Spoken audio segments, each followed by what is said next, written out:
Simulan na po natin 'to, G22 Pure Gold OPM Con Generations full performance. Mula kay Teo Kenichi. Let's do this.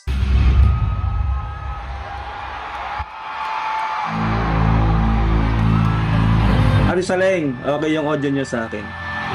Thank you.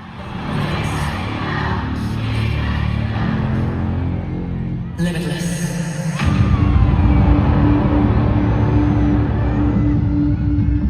Napakaangas naman ang intro nito.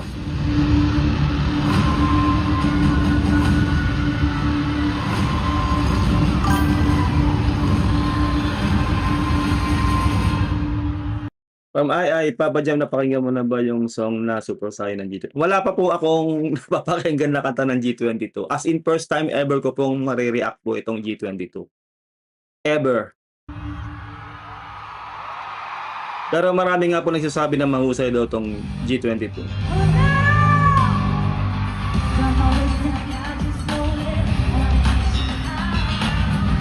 Eh, tatlo lang sila.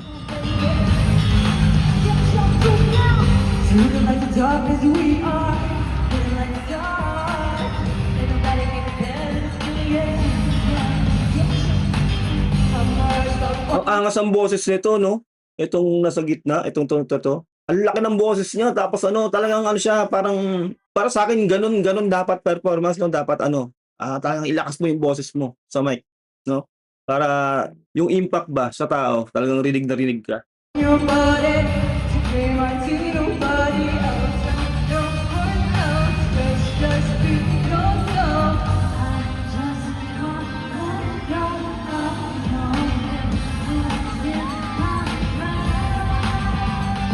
Parang may lahi to, no? Parang hindi siya full Pilipino ito.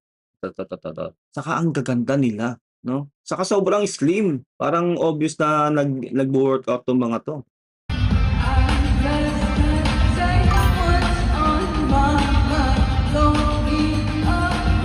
Sila po nagsusulat at involved at sa production ng song. Oh, wow, nice.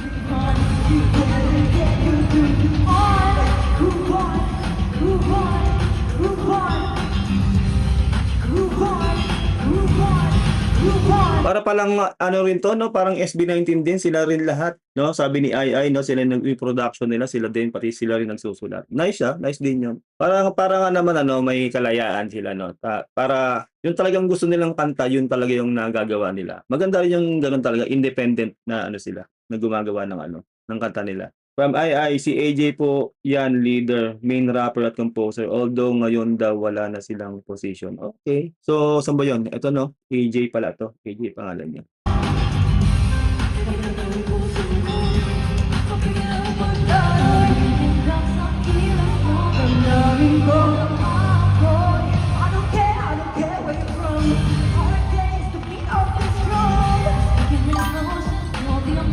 Hindi siya first time reaction ko to, first time kita ko sa kanila. Ang lakas ang dating nila. Ang lakas ang dating nila as in. Ewan ko lang sa live pero ako dito pa lang tayo sa fancam, pero ang lakas ang dating nila. Hindi ko alam dahil lalaki ako. Baka may ganun din siguro. Ang lakas ang dating nila, yung aura nila. Lalo to nga si, saan pangalan niya ulit? AJ ba?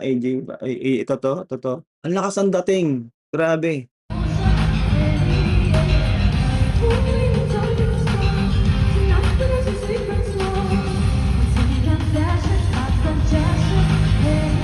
Tapos yung dating niya parang, hindi pa siya dating artista.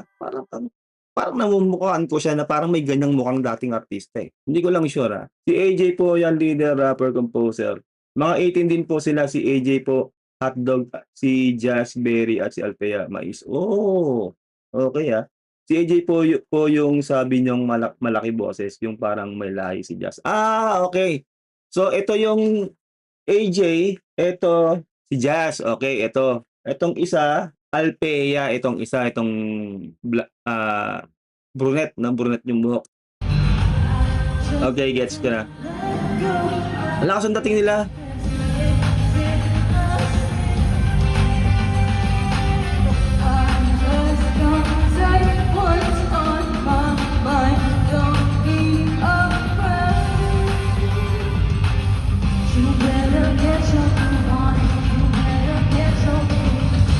May ganun no? Hindi ko alam kung tinutulugan 'to ng mga fans, pero para sa akin parang ano sila, ang magaling sila. Saka yung stage presence, may gano'n silang katinding stage presence, eh. Yung unang labas pa lang nila kanina, unang salpakan pa lang nila, ano na, eh, nakuha nakuha na agad yung attention ko, eh. Saka yung boses, may boses sila, ah. Saka yun nga, yung stage presence, saka yung pagsasayaw nila, ang galing din nila mag-project, itong G22. Hindi ko alam kung tinutulugan 'to ng fans. Parang ano, eh, parang sa tingin ko hindi pa gano'n sila ka-ano, ewan ko kung ako lang, kasi hindi ko alam kung gano'n na ba sila kasikat or whatever o minsan kasi nasa ano din 'yan, eh, 'no, nasa management din siguro, nasa pagha-handle 'no. Pero sa nakikita ko dito ngayon sa performance nila, unang kanta pa lang 'to, ang lakas ng dating nila talaga. Paano pa kaya sa live? May boses, stage presence, ang galing mag-project, ta's partida tatlo lang sila. Powerpuff Girls, 'di ba, tatlo lang, 'di ba? Move on, move on, move on.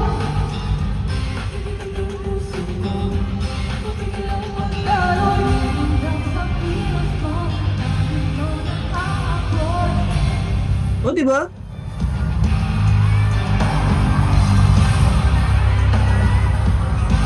Talagang performance kung performance din sila. 'Di ba?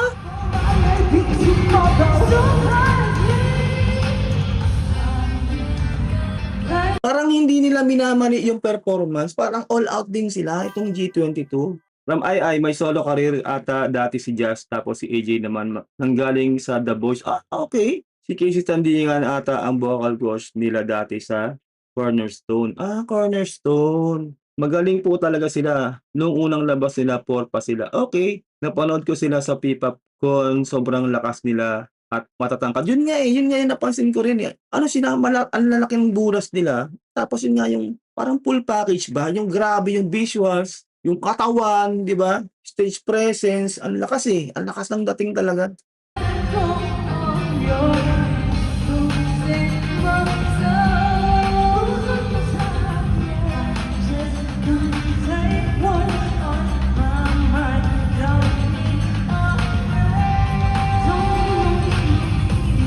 Oh, 'di ba?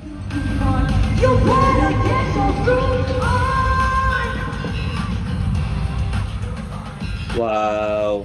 Hataw kung hataw din, eh. Parang ano, eh, parang SB19 girl version, eh. Gano'n yung nakikita ko, Parang parang gano'n sila, parang ulitin ko yung sinabi ko kanina, tinutulugan ba ng fans 'to? Kasi ano sila, eh, talented sila itong G22. May vocal sila, ang galing ng sayaw, hataw talaga. Kaya nga sabi ko 'di ba parang SB19 girl version sila. Parang gano'n yung dating. Tapos nga partida tatlo lang sila. Para sa akin, unang unang reaction ko 'to, unang kita ko sa kanila na performance. Ang lakas ang dating nila. Tapos yung mga mukha, quality yung mukha, eh, kumbaga ang gaganda. Ako lang ba yung talagang hindi nakakapansin sa kanila, yung G22? Sobrang focus lang ba tayo sa SB19, sa 1C Entertainment? Pero talagang ano sila, eh, magaling 'tong G22, solid.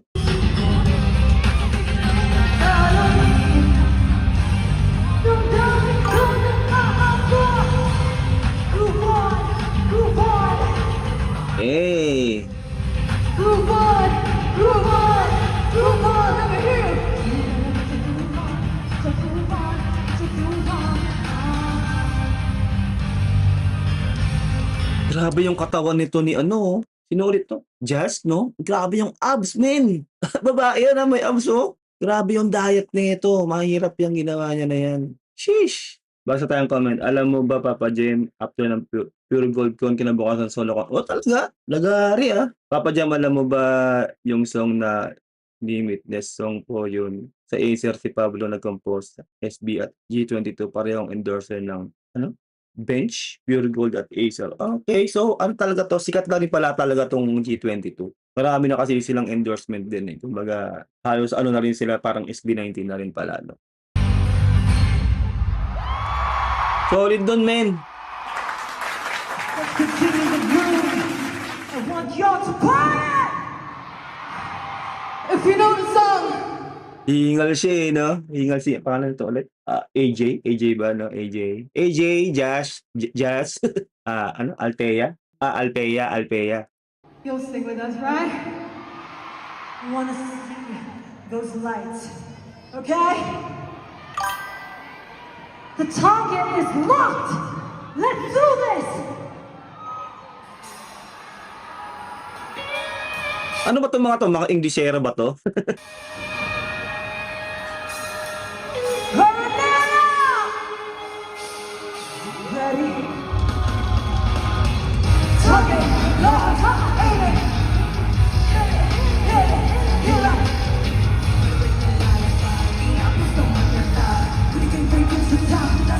Parang ano na, parang Everblock yung intro, parang gano'n yung dating sa akin 'no. Ang angas nito mag-rap men, ang angas niya. Babae siya pero napakaangas niya. Atras! Target locked! Aim it! Shoot! Hit it! Hit it! Hit it! Kinamusta mo na tayo? Pinigay-pinigay sa down! Parang Ken vibes 'to para sa akin itong si, AJ 'no. Parang Ken vibes, parang si Philip, gano'n yung vibe niya sa akin. Ano rin yung boses niya, malaki yung boses niya.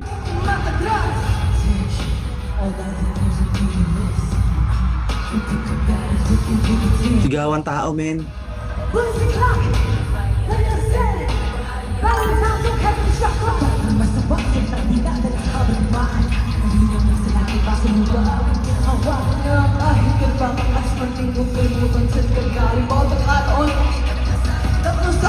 Parang hinihingal na 'to si ano 'no, Alpea 'di ba? Parang medyo hinihingal na siya. Ito na ano, nakita yung hingal niya. Best Rica, Papa Jem nakaabot sa second live. Yun, Best Rica, welcome sa ating live, no? Ano, nag-try lang po ulit tayo. Medyo may problema po tayo dito sa ano natin, yung sa chat sa nawawala siya no pag ano yung live, yung chat, bilang mawawala siya, hindi ko mahanap kung ano. Next time para yung gusto ko sana hindi mawawala yung chat sa screen, no? Haha, hindi po makukulit din yan, mga yan. Lovely, Pablo is sick, shaking his hand all the time. Ayan po yung Super Saiyan. Ito yung sinasabi mong Super Saiyan. Besta Rica, ang alpha ng P-pop po. Okay. Lovely, one girl is from Australia. You speak English, little bit Tagalog. Okay. Siguro ito malamang, no? Kasi mukha siyang foreigner, no? Itong si Jazz. Bias ko yung si AJ, Papa Jem, hotdog po yan. Rap niya din yung determinado, ha. At nagsayaw siya ng butata ni Pao. Okay. Ano pala talaga yun, hotdog talaga.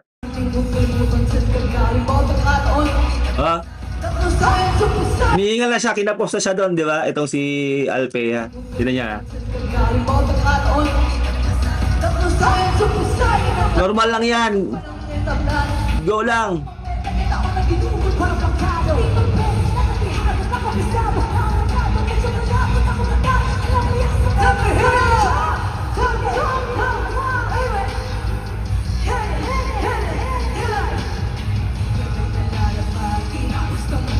Actually para sa akin, tayong mga nanonood lang, wala tayong karapatan ano sila eh. I-bash sila na ay kinapos gano'n no o kaya wala mahina yung baga, 'di ba? Kasi hindi tayo yung gumagawa nung ginagawa nila. Napakahirap niyang tutuusin, 'di ba? Mahirap 'yan. Sumasayaw ka tapos kumakanta ka. Kumbaga baka sabihin pa nila try niyo kayo kaya, 'di ba? Kung tutuusin, normal na kasi tao sila eh. Kahit si Stel hinihingal eh, 'di ba? Napakalupit na nun ni Stel pero hinihingal. Kaya makikita natin dito na tao lang din talaga sila. Na may mga ganyang pagkakataon talaga na minsan hindi perfect talaga yung performance, di ba?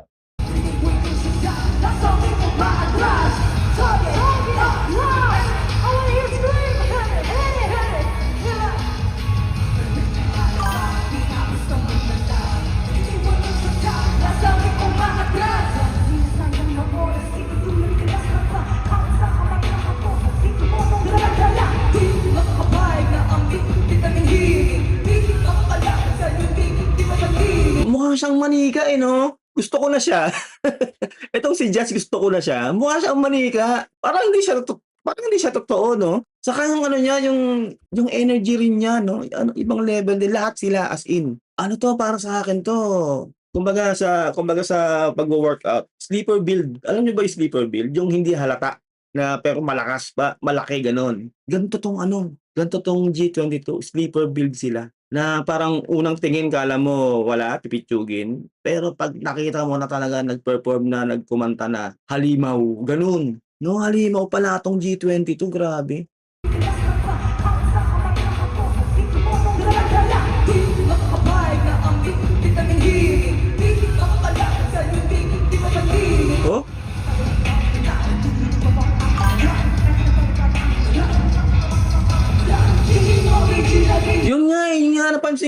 backing track 'no? Best Rica live na live sila walang backing track. Yun talaga matinding performance. Ayokong magsalita kasi ng ano, may magagalit na ibang fandom, eh. Pero siguro alam niyo na yung gusto kong sabihin 'no? Parang mas deserve nito yung ano, eh, yung spotlight talaga, eh, itong G22. Para sa akin, unang saltada ng reaction video ko 'to pero nakita ko talaga yung galing nila. Parang hindi rin sila pabebe 'no, talagang performance kung performance, hataw kung hataw, gano'n sila. Papa Jem, alam mo ba na ilang beses na silang nag-collab ng SB dun sa Limitless at 8 Ton Ball sa Acer? Oh, talaga? Ayos pala, eh, 'no? Dati 4 sila, Papa Jem, umalis yung isa, medyo na-discourage sila tapos single-single lang nilalabas nila.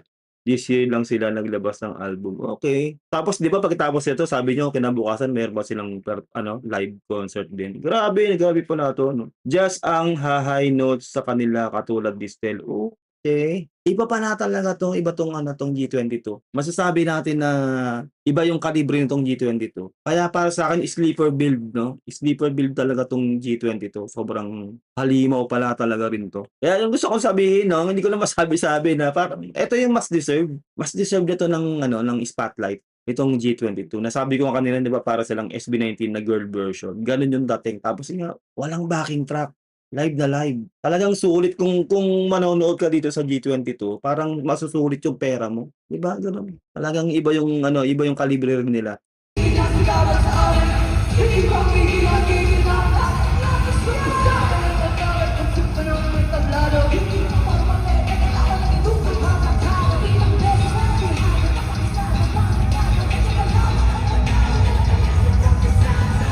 Woo! Siguro ano din 'no, siguro kaya hindi rin sila gano'n gaano pang sikat sila 'no, siguro sikat talaga rin sila pero kailangan siguro nila ng breakout song 'no, yung talagang tatatak talaga sa masa, yung tipong gano'n 'no. Siguro kailangan nila na makapagsulat ng talagang magkakatapult ng career nila, parang gano'n 'no. Puwede ring nasa management din, eh, puwedeng gano'n, eh. Hindi ko masabi na kulang sa promotion, hindi ko masasabi kasi first time ko nga silang nakita, eh, hindi ko naman sila gano'n kakilalang grupo, eh. At yung management nila hindi ko naman nasusubaybayan kung paano silang i-promote, eh, 'di ba? Pero lahat 'yan, eh, parang siguro management, promotion, hit song, 'di ba, yung paano mag-compose ng kanta, kung kakagatin ba ng masa, tipong gano'n. Kasi para sa'kin, sa packaging pa lang nila, nasa kanila na lahat, 'di ba? Boses, yung visuals, grabe ibang level yung visuals nito, 'tong tatlong 'to. Ang gaganda nila. Hindi sila cute, eh, maganda sila, as in maganda. Yung height, grabe mga may height. Tapos yung katawan, 'di ba? Grabe. Kitang-kita na talagang ano sila, hindi sila nagpapabaya sa lahat ng aspeto. Vocals, grabe vocals. Stage presence, grabe at kumbaga nasa kanila na lahat, eh. Hindi ko alam kung anong problema kumbaga. Sana ano, sana mapansin ng management 'no na malaking potential nitong grupong 'to, nitong G22. Malaki talagang potential nila. Hindi biro yung ano, yung dating nila. Kasi ako first time ko silang nakita ng performance. Ang lakas ng dating nila, eh, fan cam pa lang 'to, paano 'pag personal na. Ang lakas nilang humatak kumbaga parang magnet, parang gano'n sila. Kaya yun siguro nga breakout song 'no, talagang kailangan nila ng matinding kanta para mas makilala pa, 'no? Kaya sabi ko nga kanina 'di ba, eto talaga para sa akin 'no, na mas deserve ng spotlight itong ano, G22. Sobrang mas deserve nila ng spotlight kaysa do'n sa iba. Basta yun na yun. At siyempre tamo mo yung mga 18 din talaga na nakasuporta dito sa G22. Kasi hindi naman sa pag-aano, hindi lang dahil maganda lang sila, hindi talagang deserve nila, may boses sila, eh. Walang backing track, oh. Live na live, stage presence, nandun lahat, eh. Eto yung pinakamagaganda talaga, tong G22. Sasabihin ng iba, "Ay, Papa Jem kasi inaano mo lang kasi may lahi, may ibang lahi, hindi pure Pinoy." Hindi talaga, talagang ano sila, iba yung dating talaga nila. 'Di ba, hindi naman kasalanan siguro ni Just na may lahi siya, eh. 'Di ba, hindi niya kasalanan yun. Saka yung ako, yung nakita ko, 'di ba? Maganda talaga, maganda sila. We are G22! Hello, Manila! Ako Okay na? magandang gabi po sa inyo lahat. Ako po si Althea. Althea. Cute niya rin. Hello everyone, and I'm AJ! AJ. What's up, mga Baka! Una sa lahat, maraming salamat Pure Gold for having us. Ito po yung pangatlong year. Ay, pangatlong. Sorry. Tama yung fingers ko. Pangatlong kasi. Yes, yes. First. A second year with Pure Gold. And grabe, ganun pa rin Yun nga kulang sa kanila Papa Jem, need nila ng maka-breakthrough ng makilala sila ng gusto. Oo nga eh, mula kay Daisy Delmo. Abby, shoutout. Yung co-producer nila sa Super Saiyan Pops Jem, MC Einstein ba yung name? Sino yun? Ayan, okay na po. Okay. yung feeling. Kaya naman yung sobrang saya. Kaya maraming salamat po. And also, sobrang nakakatuwa kasi palaki na lang palaki yung pamilya natin dito sa Pure Gold! Ang dami na nating nananalo. Oo, tama. Sobrang feeling yung panalo, grabe yung feel ko dun eh. Parang felt talaga. Speaking voice din pala ni ano yun, no? ni AJ yun, no? Yung ganung kalaking boses, no? Ganun pala yung talaga yung boses na malaki. And grabe guys, speaking of family, maraming salamat syempre Pure Gold for welcoming us sa pamilya nyo and isa talaga sa namin matuturing ng milestone si Pure Gold and kasama din namin sila sa aming another milestone which will be happening tomorrow. Our very first concert, the Eve of an Alpha. Kasama namin dyan si Gold Mother. Maraming salamat sa pagsama sa amin sa journey na ito. At dahil sa mahal ng Pure Gold at mga mahal namin, naging palaban tayo. Sinong mga papapalaban dyan? Palaban.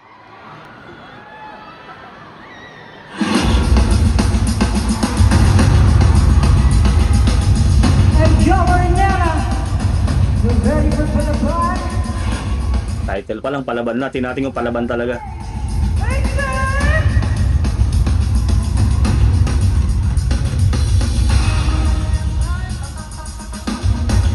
Namahimang palaban! Bago na ang panahon, ibang-iba mula noon. Noon. Hindi na gusto parang lang nananahimik lang galon. Di na galon.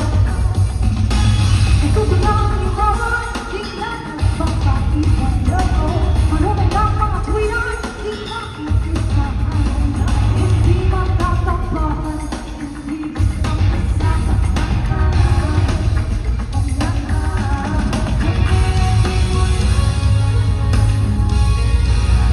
Hindi na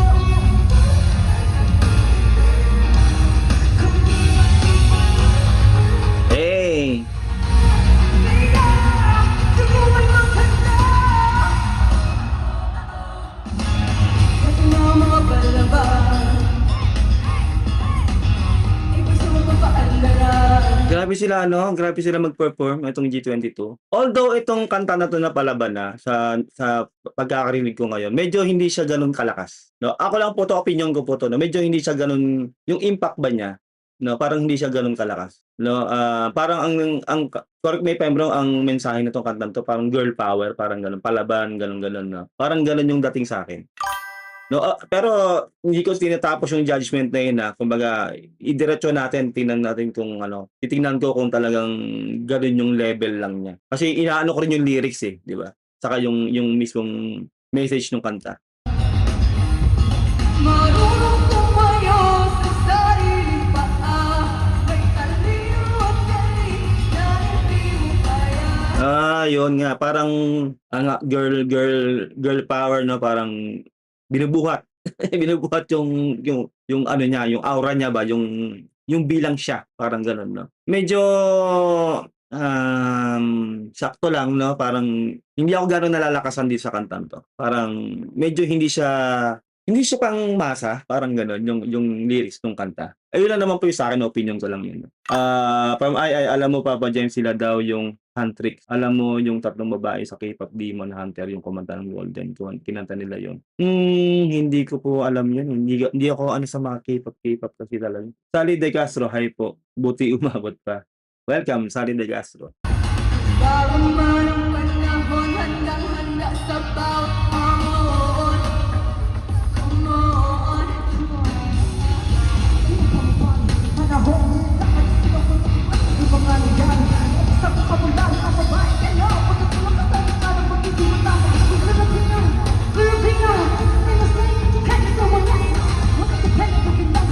Okay, so pag ano representing Pilipina as a Pilipina pala 'to 'no. Kumbaga malakas gano'n, gano'n yung dating niya. Parang anthem yung dating ng kanta na 'to.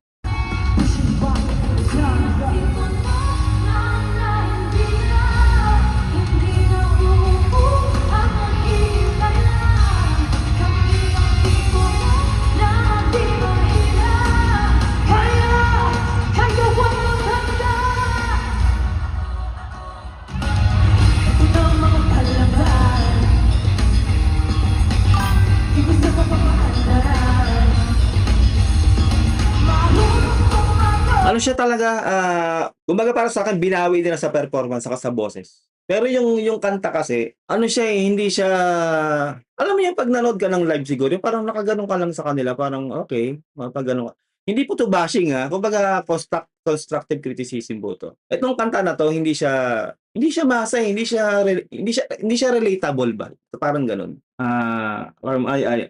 Ayun nga Papa Jem, niche. Oo, niche yun nga yung word. Niche yung kanta na 'to. Niche pa yung song nila, parang gano'n. Parang kasi 'pag niche parang ano, hindi siya pangmasa, parang may specific na person o ng audience lang siya yung makaka-relate, tipong gano'n. Gano'n yung dating sa'kin nitong kanta na 'to, 'tong Palaban. Na parang okey, parang nanonood ka, okey. Parang hindi ka, gano'n pala yun, gano'n. Hindi ka ma-excite, parang gano'n. At ano po 'to, constructive criticism po 'to para sa'kin, yung opinion ko po 'to.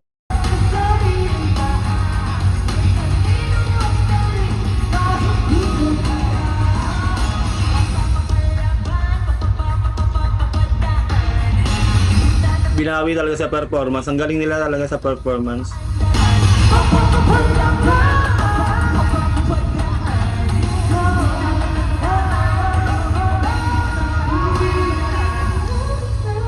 Patapos na pala 'to.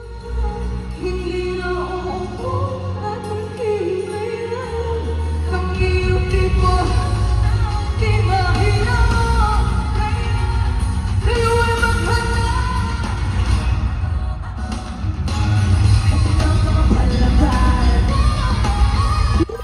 Nice! Bumipirit si Jazz.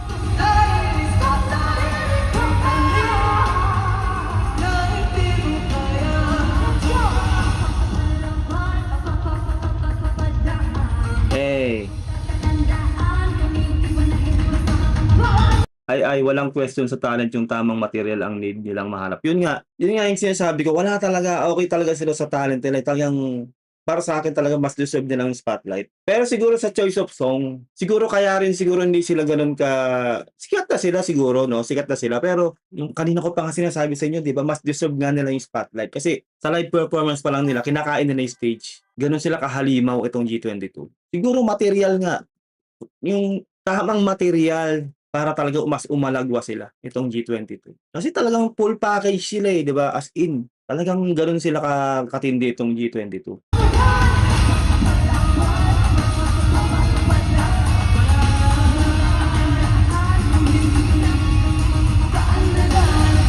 Hey! Ayun, grabe, sige i-ano ko na 'no, sabihin ko na yung 2 cents ko dito sa G22. Sa first time na mapanood sila sa fancam na live video sa kanilang performance, sobrang magaling sila itong G22. Meron silang visuals, napakatindi, yun talaga yung top nila, yung visuals sila. Grabe yung aura, ang galing sumayaw, grabe yung mga boses. Sabi ko nga 'di ba para silang Destiny's Childs, gano'n yung datingan nila sa'kin. Yung mga nauna nilang mga first 3 songs yata yun na kinanta nila, sobrang lupit, ang lupit nun. Ito lang huling-huling kanta nila na 'to na which is talagang pure Tagalog 'no, na niche talaga 'tong kantang 'to para sa'kin 'no. Siguro nga hindi pa sila gano'n umaalagwa ng todo 'no, siguro sa choice of songs din talaga. Kasi paulit-ulit kong sasabihin sa inyo, mas deserve na 'tong grupong 'to yung spotlight, na dapat sila talaga yung nasabi ko nga kanina 'di ba para silang SB19 girl version. Sila yung girl version ng SB19. Although tatlo lang sila pero gano'n sila katindi para sa'kin. All in all sa performance sa lahat-lahat dito sa napanood natin, 8, 1 to 10, 8. yung performance nila. Kasi nga, yung itong huling kanta nila medyo, para sa akin lang po, no, opinion ko lang po to as a reactor. Niche kasi talaga tong ano nila, last song nila, no. Parang hindi siya ganoon ka ano, hindi siya ganoon ka masa, hindi siya masa talaga yung kanta. Pero all in all, 1 to 10, 8 yung performance na to ng G22.